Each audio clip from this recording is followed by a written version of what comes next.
sugared, probably had done dope and drank terrible things, and everybody looked sick, and the bass player looked like somebody I had bought my jewelry from for years, and they were just barely a-going.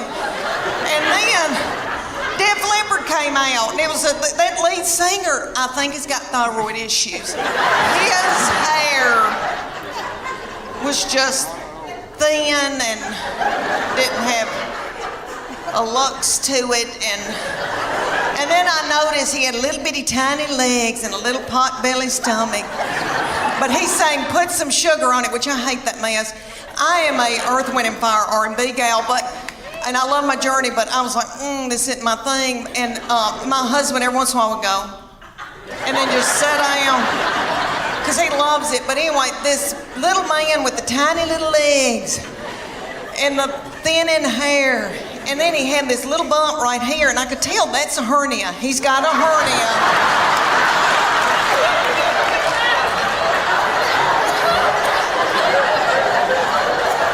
And I bet that he hadn't had time to get it fixed. He hadn't had time to put a mesh in. And you could just see it. It looks like my stomach, because I've had a hernia, but I've had mine fixed. And I thought, oh, bless his heart. But he'd do, and he'd prop a little thin, frail leg up on something. Oh, I thought, isn't it funny how things have changed since I went to concerts when I was 20? Everybody was walking out like this because everybody had inflammation in their feet.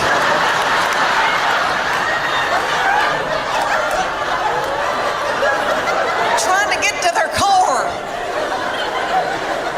And it was like 10 o'clock. I thought, what are we doing out here? What are we doing?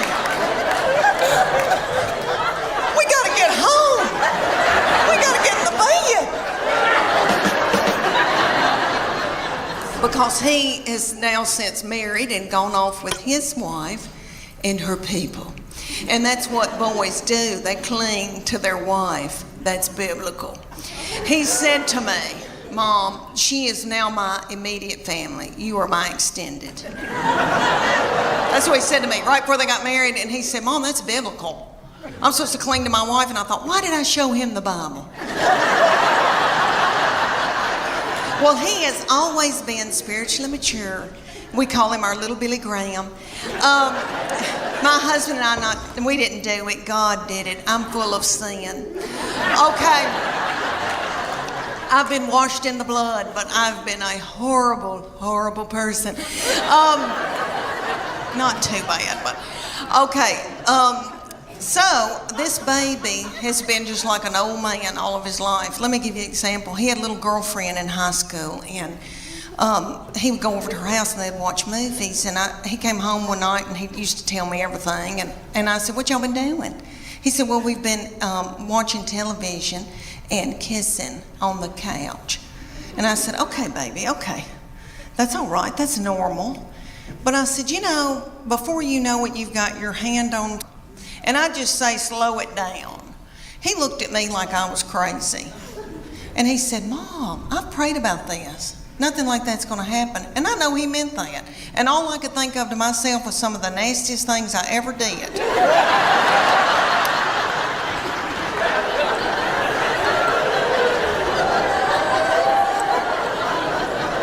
Was at the Adams United Methodist Youth Fellowship on a hayride. I don't know what it was about hay that set me on fire. I wish it did now,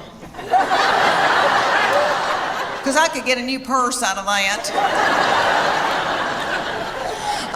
Okay, y'all, have you ever heard of lock-in? I know everybody in here that has been from Chattanooga has probably been raised in church. Okay, I don't know who that little darling, sweet fool was that came up with the lock-in. Probably a little woman in a committee meeting. And she probably said, oh gosh, y'all, let's come up with something for all the hormonal teenagers. Let's gather them up and put them in the church building and lock the door and turn the lights out and leave them there all night. Maybe somebody will end up pregnant. So at the end of the routine, after the 2.5 minutes, the finale, everybody hunkers down on the stage, puts their forehead on the stage, and my baby is the finale. She pops up and has a little child's foot in her hand and holds that child's. I've had it. Yeah. Inflammation in her feet. Y'all know what causes that? White flour and sugar. My husband does not spend money and does not believe in anybody being comfortable. Really. He does not believe in luxury. He believes in suffering. And this is one thing that he strongly believes in. He believes in all of our family driving cars until the wheels fall off in the interstate. He finds joy having to come get somebody. All my children have driven old cars that look like they're about to fall apart. This is what he does for me. He'll buy me a car about a year old, pay cash for it, and then make me drive it the rest of my life. I put my foot down last year because I was driving a 2009 white Honda Pilot. If you don't know what that model looks like, it looks like I was delivering Lay's potato chips.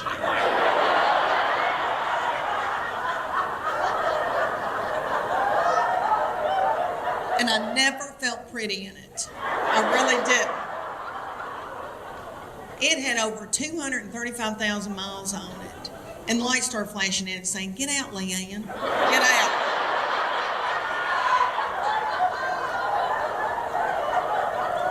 He drives a 2007 Tahoe and the T and the A are missing.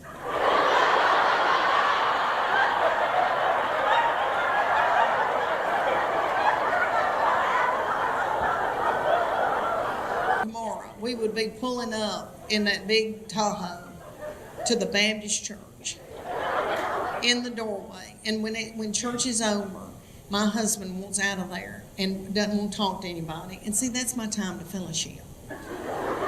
And he drives that big old Tahoe up to the front door of the Baptist church and goes,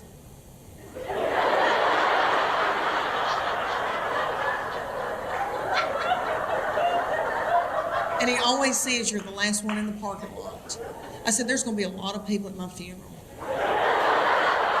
I've built relationships with people. He goes, "Okay, fine. I'll have to have mine in a yogurt shop." She's called me today and said, "Mom, are you okay? How did your show go last night?" And I go, "Good." So the day before, she goes, "Did you make it to Huntsville?" I said, "Yes, baby. Thank you. Tell your daddy."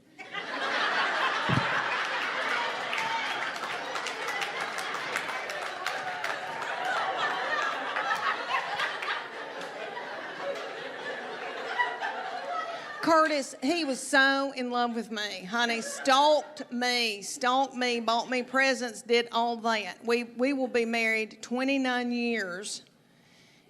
Thank you. Thank you. Thank you. I truly believe that he would not pull me out of a burning vehicle.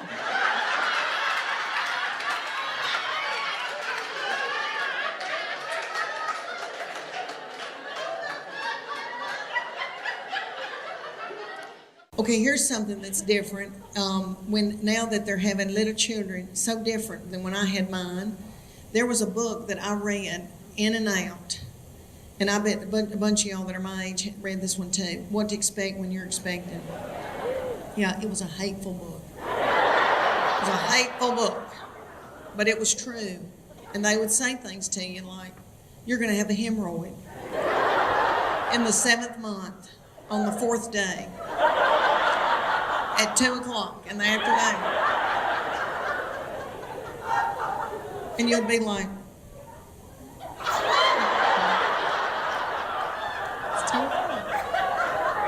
back then, everybody was terrified about food allergies, and that was a big thing that they stressed, and our pediatricians. And I remember having this whole big chart in my kitchen on the wall that told me, you know, my boy, I wouldn't let him have sweet potatoes until August after I had cleared the squash in July. You know, that's just crazy.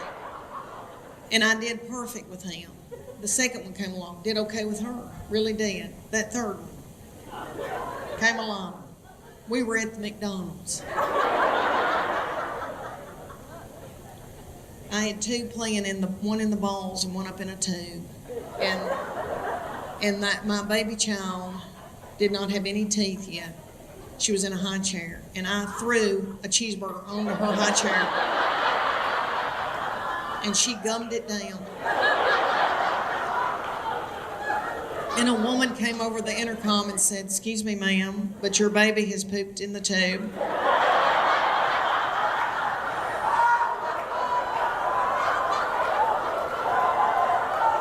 So then I would have to go up in the tube, get my baby, pull my baby down through the tube,